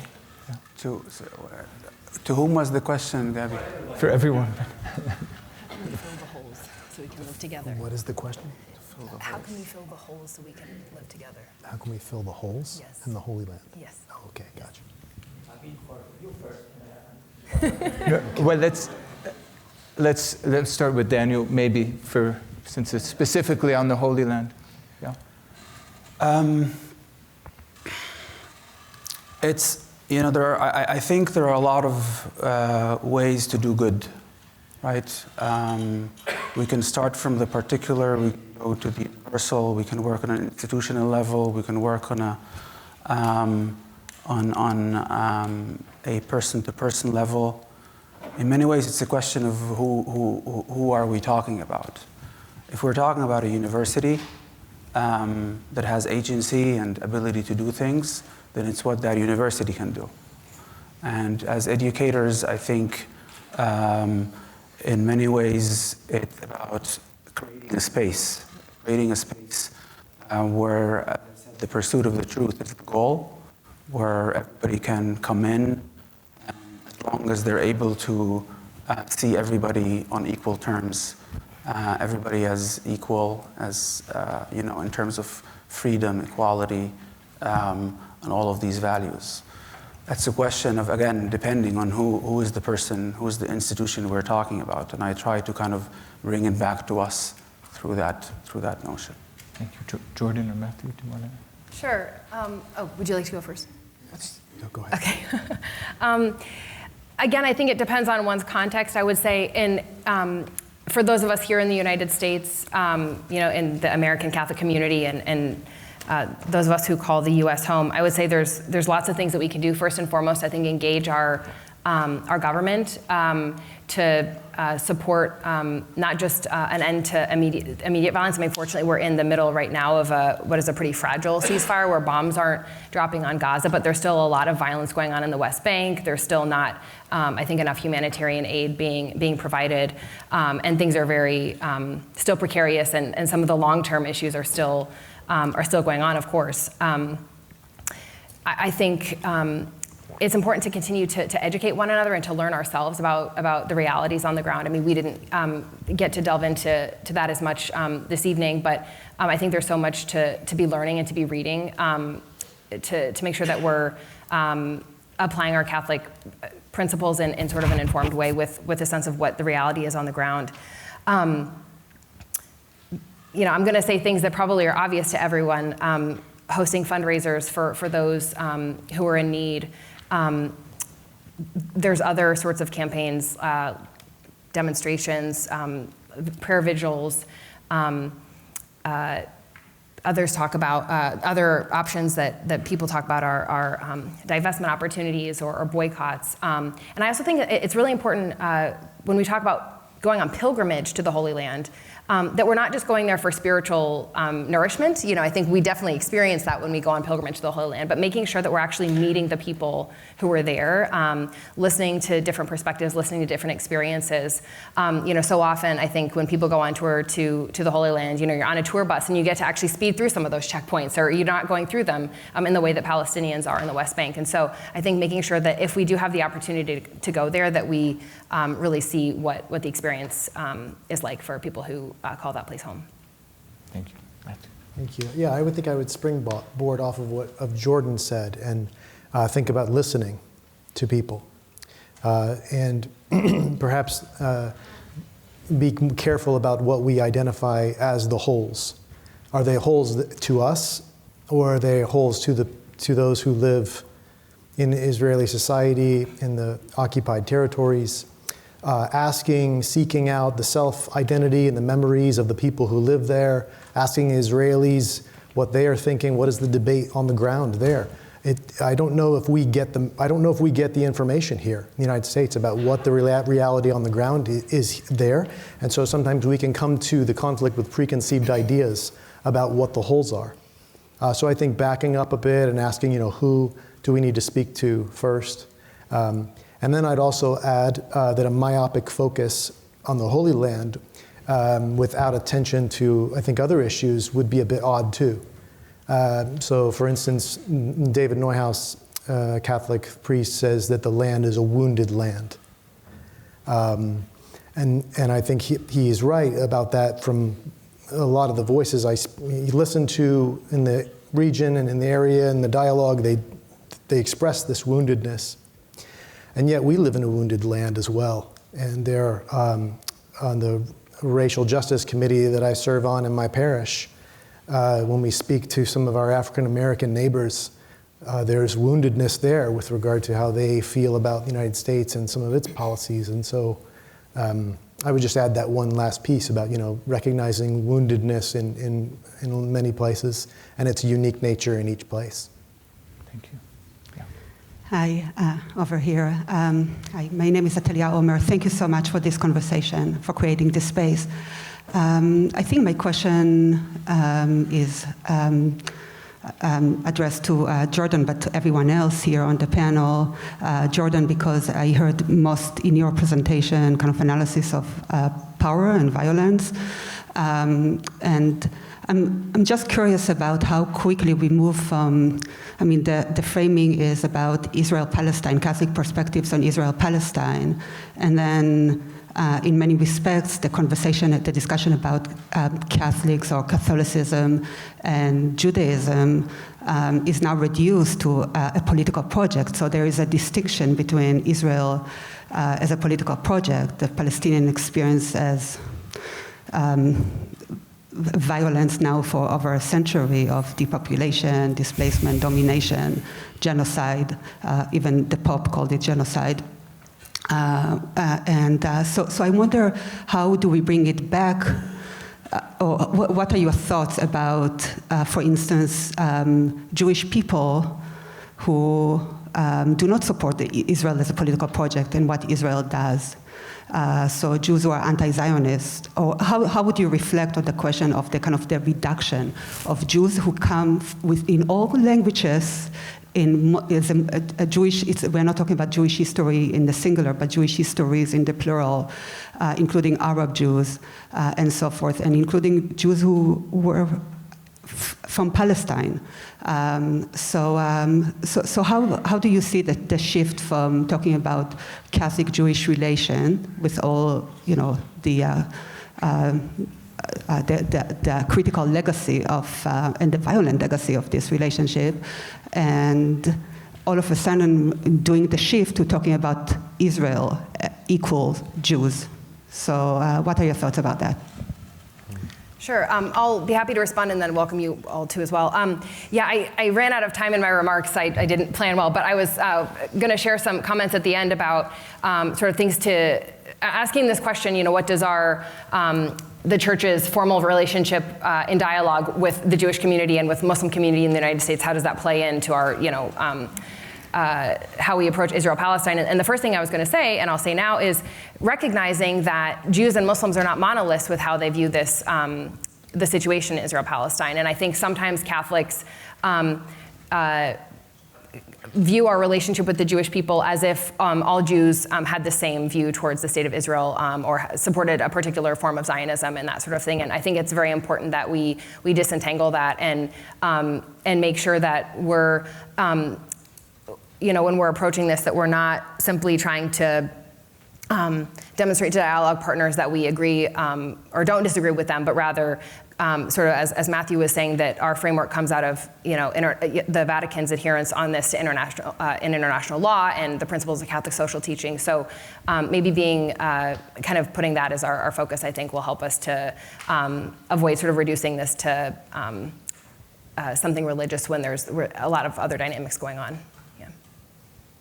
I think this issue is important because sometimes what can happen is people can attack others violently and hurt them because they identify them as being a part of a particular group. I think this happened to the Islamic Society of New Tampa, the firebombing that they experienced because they were viewed as some sort of a fundamentalist, which was, they were the nicest people, some of the nicest people in Tampa. This happened, in many ways to many synagogues in America have a police car paid overtime to be in the parking lot, to be on the lookout for vandals and other things that happen. And so there's a security here issue to mention to your question, I think is important for people in the United States especially. And so I think, in reference to a little bit of what I said before, I think engaging the history is important and looking at the different varieties and different perspectives. Looking at the internal debates among our Jewish neighbors about how they relate to the state And for some, it's an important piece, and they identify very strongly with it. And for others, some of the Orthodox and other very Orthodox forms of Judaism are not at all, and some even very critical in different ways. And there are resources here on campus. We just had a wonderful book published by a colleague here at Notre Dame. Zvei Novik has a book on Judaism, and the very back of it has a little piece on Zionism, and that could be a great place to start. Yeah, so we have a question first here, and then right across the aisle there, and I see a third one, and a fourth. Yeah, but we'll start here. Yeah, just below. Yep, exactly. Thank you so much. This isn't my question. I do have a question really quickly. I just wanted to say, I really appreciate you talking about the Islamic Society at Tampa. Just a quick clarification. Being fundamentalist in Islam isn't necessarily like a bad thing. You could be nice and fundamentalist. Maybe you meant terrorism, like they were equated with terrorism. But that's just like a different from being fundamentalist. Yes, absolutely. Thank you. Yeah, no problem. But my question is that you had mentioned in your talk, Dr. Matthew, that the good ends wouldn't justify disproportionate means. So I was wondering, in this situation where we've already seen a disproportionate level of violence, so obviously the first thing we want to do is to stop the disproportionate use of violence, but then what comes next? Because the disproportionate violence that was already happening has a lasting effect even after it's stopped. So to what extent do you think we have to hold Israel accountable for any international law violations? I'm no international lawyer, and I believe that there's a session coming up in the series that will touch that. I'm not going to punt completely to that session, but I will say that proportionality is a very important analysis. It takes time to do that analysis oftentimes. The analysis of the Iraq War, for instance, and the civilian casualties right now are unclear from the Iraq War and from America's war on terror, with the civilian casualties ranging from 100,000. Another account says 500,000. Another account says 600,000. This is a study from Brown University recently. And so I think some of the analysis of war and just war criteria take time. I would also say, though, that there's a general, in general, modern warfare. It's very hard for modern warfare to be just because of the nature of the weapons. Okay, thank you. Yeah. Here. Excuse me. This is for Dr. Duffner, but others could join in. Your sort of initial quote in reference to Catholic social teaching was "see, judge, act," and I think within academic institutions we're very good at the seeing and the judging. I'm wondering about the action part, and I'm wondering about that in a climate that, well, as of last spring, for example, we saw across the country protests on college campuses across the country, around the world, actually. Notre Dame had a rather muted, by comparison, presence, although there was a number of students arrested for their disobedience. I guess, and I'm providing that word disobedience there. I wonder if starting with you, Dr. Duffner, if you could speak to the framework from which you use to approach these issues. At any point, do you feel that it leads logically to a prescriptive kind of action? I understand that Catholics, we believe in personalism. We believe in the importance and the primacy of conscience. And I'm wondering about that. As an alum of Notre Dame and as someone who works here, I've witnessed over the last 30 years or so, this is a student body that tends not to step out of line. We love to talk about just war and the proportionality and international law. We're very good at that. It's academic and it's clear. But what about the action part? Yeah, I obviously don't want to prescribe actions that I think could be taken by any and all people. I don't want to do something blanket. I mean, because obviously students are in very different social locations, and some people have a lot more freedom to take risks than others do. I, for example, know Palestinian students in the Washington, D.C. area who would like to be a lot more active than they can be, but because they have family in Israel or in the West Bank are unable to act or to speak out in the way that they do. So I obviously also recognize that, you know, someone like me, a white girl from Indiana, probably has more freedom to do things than other people. So in some ways, I am kind of reticent to prescribe a particular action that students or institutions can take. But I do think we need to critically examine sort of, what do I want to say? I mean, I know there's students on campus who are concerned about funding and have, sorry. No, keep going. Who are concerned about whether or not investments are ethical based on Catholic social teaching and things like that. So I think Catholic institutions need to be open to hearing those questions and criticisms from students, even if it is uncomfortable. I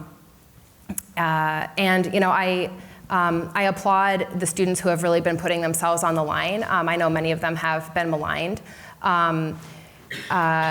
Obviously, we also need to make sure when we're undertaking these actions that we're not falling into stereotypical portrayals of any party in this conflict or in this situation. But I'm really inspired by a lot of the activism of students, and also I should say in DC, it's the old folks that are coming out.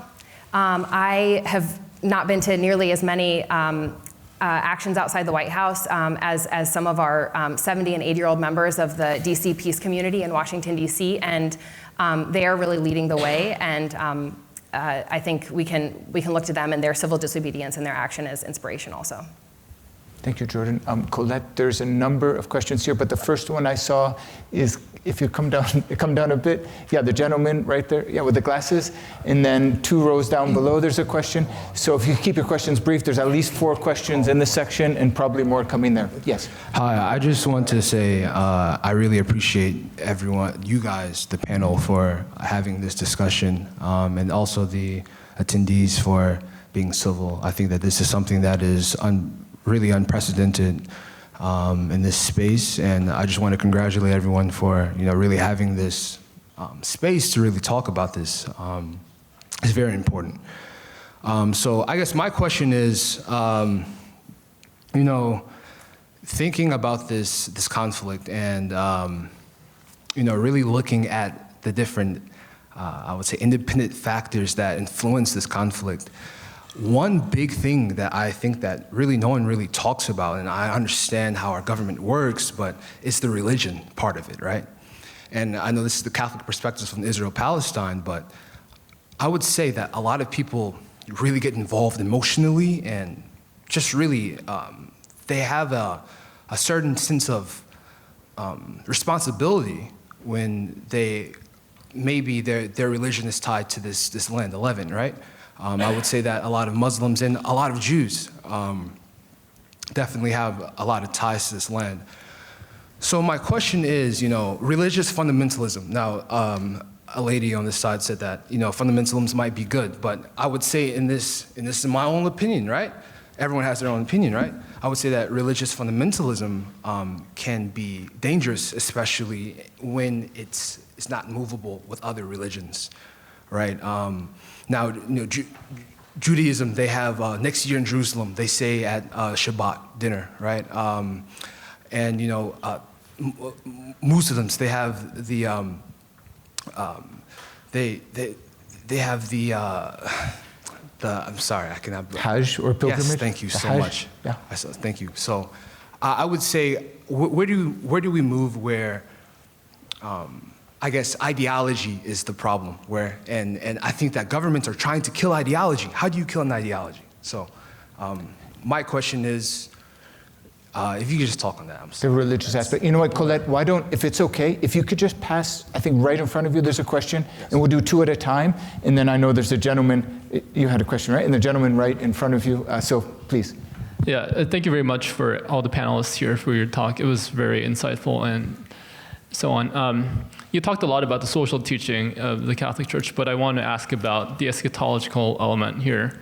I think we all know that there is a strong eschatological element involved in a lot of parties in this, all around in this issue. And I think it's all good to listen to everyone's perspective, but I think the Catholic Church also ruled out certain eschatological opinions about how the eschaton is going to come about. And since it does seem to have a bearing on real life events, I just want to get the more sophisticated theological take on these kind of issues. Thank you. So we have two questions, and then there's going to be at least two more from this section. So the first one was on the religious dimension and the question of, what role does that have in maybe accelerating or potentially moderating some of the conflict. And then the second, particularly about eschatology. So there are certain forms, for example, of Christian Zionism that see a role in the unfolding of political events with the foundation of the State of Israel, maybe with the 1967 war, that is, taking us towards the end times, and that somehow God's hand is in these political events. So both big questions. Maybe we'll start with Daniel and just kind of move this way, whatever question you'd like to address. Yeah, I'll try to address the first question more, the question of kind of the role of religion. Religion plays a role not just from an ideological perspective, but also from a collective perspective, I think. And in many ways, we just, when we talked about Catholic perspectives, we mentioned that the Pope, for example, he decides to call the Christian community in Gaza, not the others, right? So we have kind of a connectedness with that group of people that we feel that we're a part of, which, by the way, is also part of the suspicion that people have. It can be sometimes disproportionate to talk so much about the Christians who are really just 2% in the land. But I do think that plays a role, and maybe one of those things where we can be a little bit more critical with ourselves to think about it, in terms, to think about the land as, that book that we have in our shelves that we haven't read for years, but then when somebody else takes it, we remember that we had it. And Christianity kind of looks at the Holy Land a little bit in that fashion. We forget that that's the Holy Land, but when we kind of notice that others are taking and dying and killing for it, we kind of, hey, but we also have a belonging to that land as well.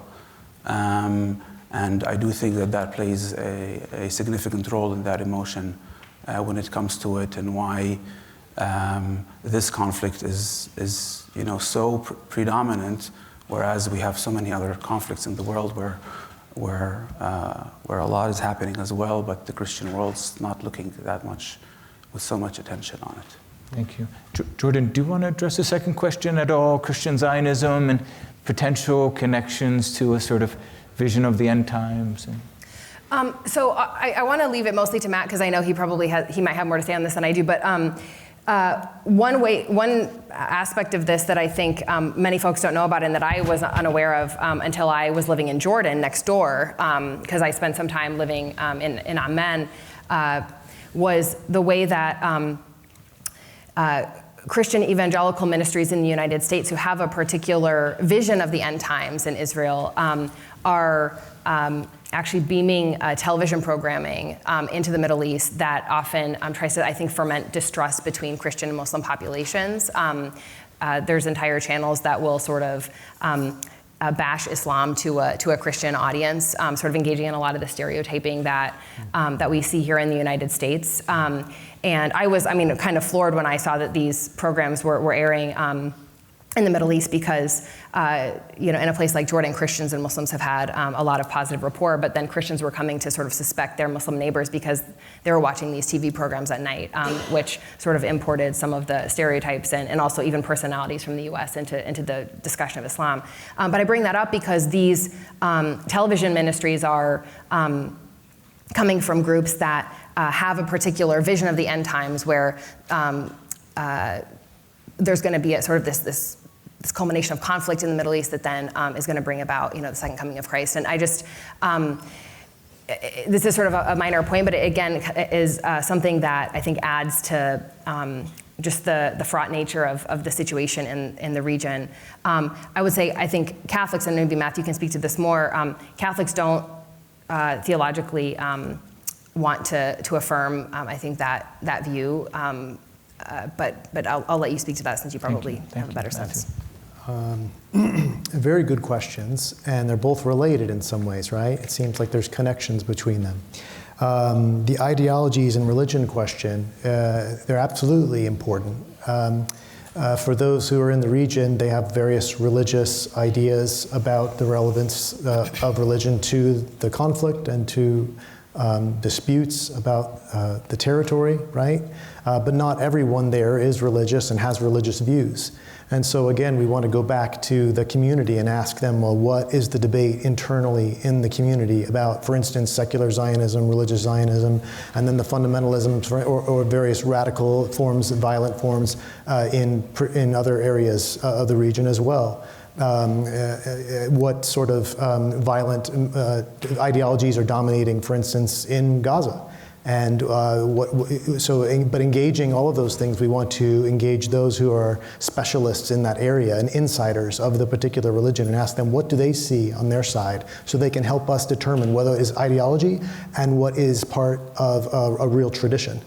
I think Christian Zionism would be an example of a negative development, and on the Christian side.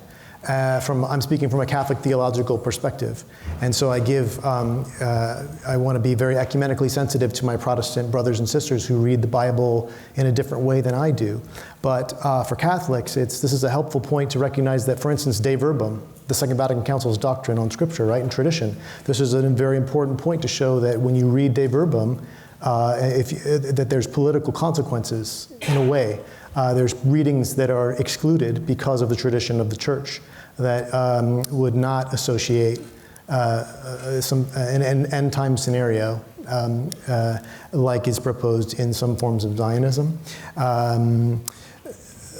The person is an end and not a means, and Christian Zionism often uses the persons in this conflict as a means to an eschatological end that is based in an interpretation of Scripture that Catholics would say, we don't agree with that vision. The Jewish people and their sacred scriptures is a Vatican document that speaks to how Catholics should approach readings of New Testament and Old Testament on the land today. So that's a resource to drill down further on that. Thank you. Thank you for that reference. And then we'll take two questions. There's a gentleman here, and then up towards the end, and I think there's someone waiting over there, but we'll do two. Yeah, thank you. Thank you very much. I appreciate the Catholic perspective on the ongoing conflict. It's above my pay grade to ask about theology or religious reasons or dimensions or political dimensions, but I was just thinking as you were talking about Vatican II, that Pope, who was responsible for revising this terrible history of anti-Jewish violence, he couldn't go back in time, but the best he could do was to look forward and fix things. But he couldn't erase the suffering of the European Jews. And I was just thinking that, I was brought up in my age on movies about cowboys and Indians. And the cowboys were always the good guys, right? They could shoot fast, they had 6 guns and all that stuff. And then the cavalry came to rescue them. And then for reasons of my own research in genetics, I studied the Indian history in this country, and I found the terrible thing that happened to them for many reasons. But clearly it was land. And it was land that to be taken in all ways, either by deception or by force or treaties or what have you, trinkets perhaps. And so we can't, and I said the milk has been spilled. We can't go back. But now we have an opportunity, and especially I would say to my Christian and Catholic brethren and non-violent Jews, that we have an opportunity to end this settler colonialism that is happening in the Middle East. So that we don't have another Vatican Council 100 years and say, I wish we would have done more to end this unnecessary violence and land grab. Thank you. And up there's a question as well, about four rows back, if we head back. And yeah, I mean, I remember right next to you. Did you have a question as well? Right next to you, on the right? So why don't we do three? If you can keep your questions brief, though, because we're up against time. So if you both have a question, quickly. So the war, or I guess the genocide and ethnic cleansing at the moment is very lightly contested. It's clearly a genocide, it's clearly damaging, it's wrong. But the fundamental Zionist perspective is really what's heavily debated. So at the end of this war, at the end of this genocide, how do you shift the perspective, shift the discussion to a more fundamental point of view? Because this has been repetitive, right? It's a cycle. And unless you really strike or talk about the taboo fundamental issue, then it'll happen again and again. So how do you shift or change the discussion to really look at the problem of Zionism? Thank you. Thank you. And let me just add a quick comment, and then I'll turn over to you. Just, as a reminder, this particular session sort of oriented towards Catholic perspectives, thinking, yes, about politics and society and justice, also theological perspectives. So I'm sure our panelists will have things to say, but I just mentioned that because there are a series of events, some of which address more straightforward questions of international law and politics. So just keep following the series on Israel and Palestine this year, please. My question is, in my conversations with Catholics on this campus, a lot of them have boiled down to, we acknowledge that this is what the Catholic social teaching says, but reality dictates that we have to continue purchasing weapons and continue sending weapons and to our ally Israel in the Middle East, things like that. And it seems that people in many ways prioritize the politics over what the Catholic social teaching does. Even at this university, I think that they do the same thing. So, can you talk about that challenge that maybe you've seen amongst other Catholics, balancing between patriotism, Catholic social teaching, religious beliefs, and balancing those kind of priorities? Thank you. Thank you very much. So we had three questions. The first, brought up the question of looking forward. I think there's a line in Anna Karenina of Tolstoy, which says, even God can't change the past. So looking forward, but in particular in a strong way, towards, for example, occupation, the occupied territories, the settler movement. What are your responses to those, serious questions of justice? And then two questions towards the back, which were about the ongoing, there's this ceasefire, but the underlying problems remain. Zionism is a difficult word because it's understood differently by different people, but in this context, I think you're expressing Zionism in the sense of the injustices that Palestinians in the land have experienced. And then there's a question specifically about Notre Dame, and you're Catholic, you think one thing, maybe you don't always act on that thing. So lots of stuff there. This is going to be it. So it's 8:53. We have about 2 minutes. That's like 45 seconds for each person. So I would like to, it's very loaded questions, I'll have to say, but I'll try. When students come to Jerusalem, they used to come to Jerusalem, you would meet a student and you would have this impression that he or she in the first week would kind of tell you all the solutions is what everybody needs to do, right? Maybe like after a week or a month or so, that kind of becomes that maybe a small book. After the whole semester, they're maybe still able to tell you, maybe in an article, what they think. People who live there see it a little bit more complicated. I also invite us to think in a little bit different way. And maybe this is not a Catholic perspective, but I am influenced by a philosopher called Sari Nusseibeh. He's a Palestinian, and he wrote a book 15 years ago called What is the State Worth? What is a Palestinian state worth? In it, he talks a lot about not winning winning people over and not winning over them. And there is a beautiful passage in there where he talks about criticizing Israel in the international arena.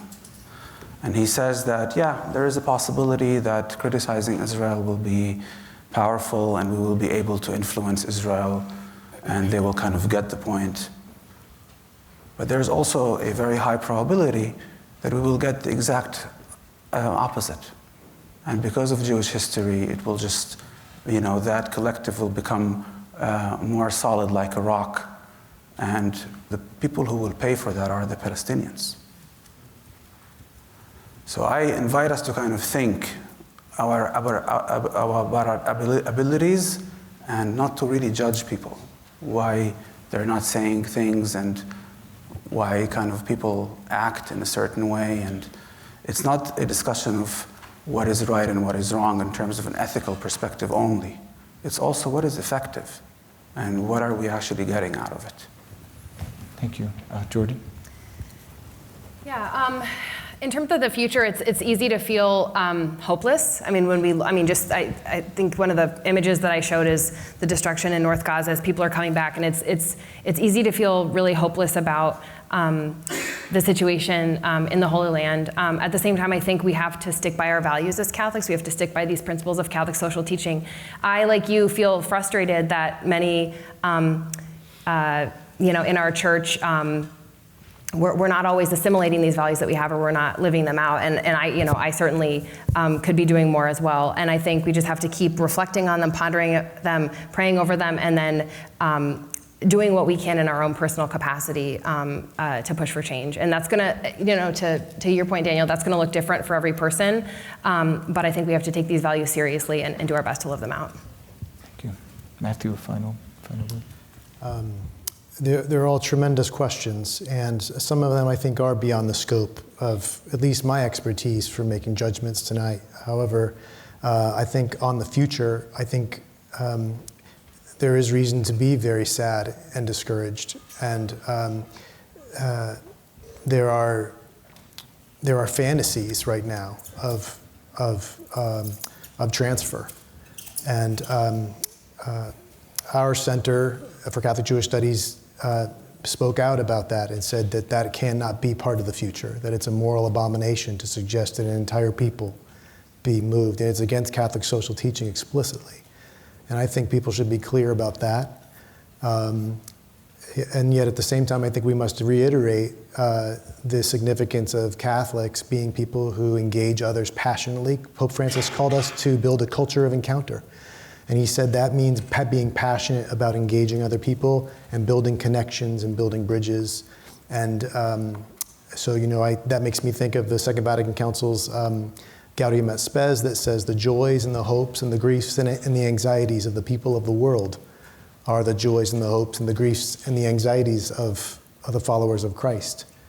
And that perhaps that can guide us as we continue to engage those who are very anxious, and perhaps in losing hope.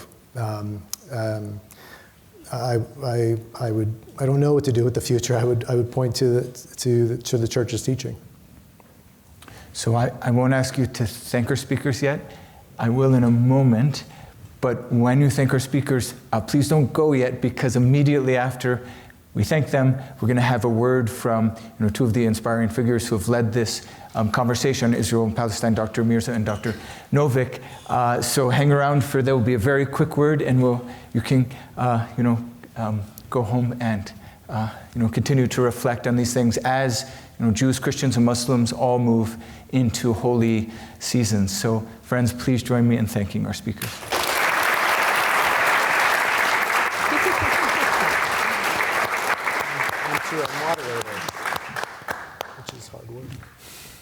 Well, thank you. Thank you also to Gabriel Reynolds for moderating this panel. Yes. I can tell that there's a lot more to talk about, that almost 2 hours isn't enough. We kind of get rolling, and it's time to move on, but this is a series. And we have 2 more events coming up as part of this series. The first one will be on March 26th, exactly a month from today, and that is on international law. So Israel-Palestine and pressing issues of international law, exploring norms governing sovereignty, self-determination, and territory, as well as when and how military force may be used.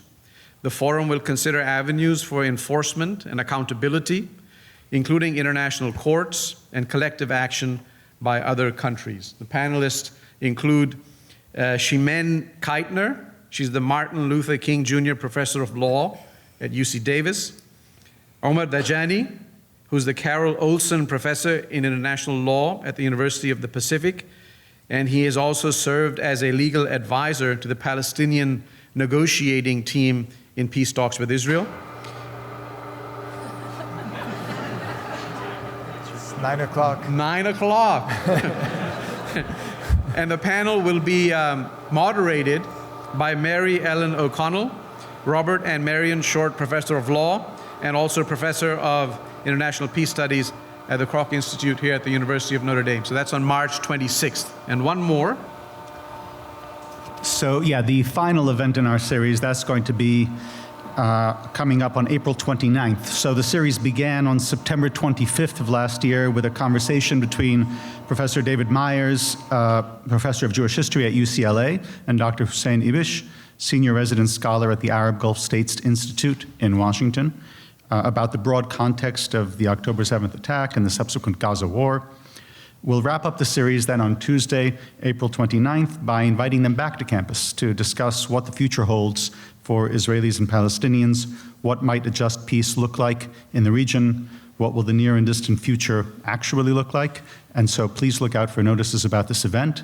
Let me just state in closing, it's a difficult thing to hold together the terrible pain of the circumstances in Israel-Palestine and the task of the university of analysis and understanding.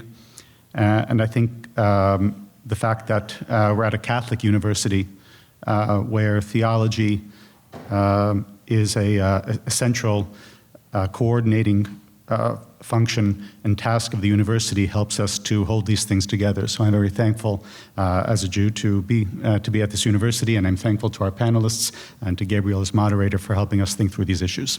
Thanks. Thank you.